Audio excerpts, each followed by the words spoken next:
Hello दोस्तों, नमस्कार। मैं हूं आपके साथ लक्ष्मण चौहान। तो हम अभी शाम का टाइम हो चुका है, 6 बजे चुकी है। अभी शाम हो रहा समय हो रहा है अभी शाम के 6 बजे। और इस टाइम पे हमारे जो लेक्चर होंगे वो सिर्फ और सिर्फ योग के बारे में होंगे। तो योग करना क्यों जरूरी है, योग करना क्यों आवश्यक है, हम चर्चा करेंगे इस विषय में कि योग करना क्यों जरूरी है। योग से जो हमारे अंदर के जो चक्र होते हैं वो उन चक्रों को हम जागृत करने के लिए योग करते हैं, साधना करते हैं। आपने देखा होगा कि बड़े बड़े महात्मा, योगी, महापुरुषों ने योग को अपनाया है और योग से वो सिद्धि प्राप्त की है जिससे ये जीवन सफल हो सकता है।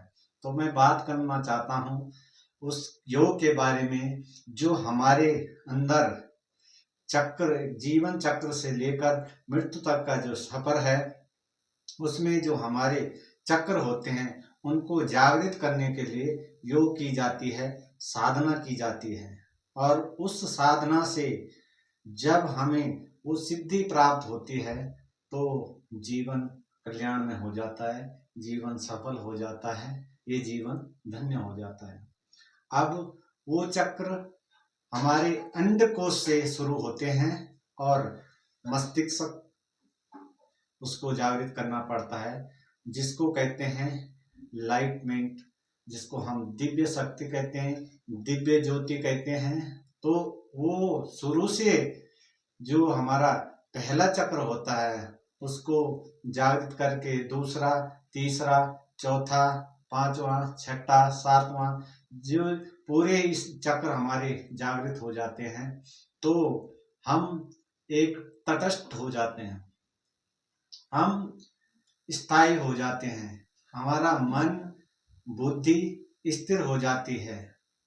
हमारे जो मन के दौड़ने के जो भागती है, जो हमारा दिमाग भाग दुनिया की ओर भागता है वो बिल्कुल बैलेंस बन जाता है, वो स्थिर हो जाता है, जिससे हमारे अंदर की जो शक्तियां हैं वो एक्टिविटी फास्ट करने लगते हैं। हमारी सोचने की, समझने की शक्ति हमारी बढ़ जाती है। तो हम इस बारे में हम चर्चा करेंगे और पहले चक्र से शुरू करेंगे और जो लास्ट के दिव्य चक्र है जिसको हम कहते हैं त्रिनेत्र, जहां पर हमारी तीसरी आंख, तीसरी नेत्र, तीसरी आंख खुलती है, वहां तक जितने भी चक्र हैं उनके बारे में, एक एक चक्र के बारे में, जागृत करने के बारे में हम चर्चा करेंगे।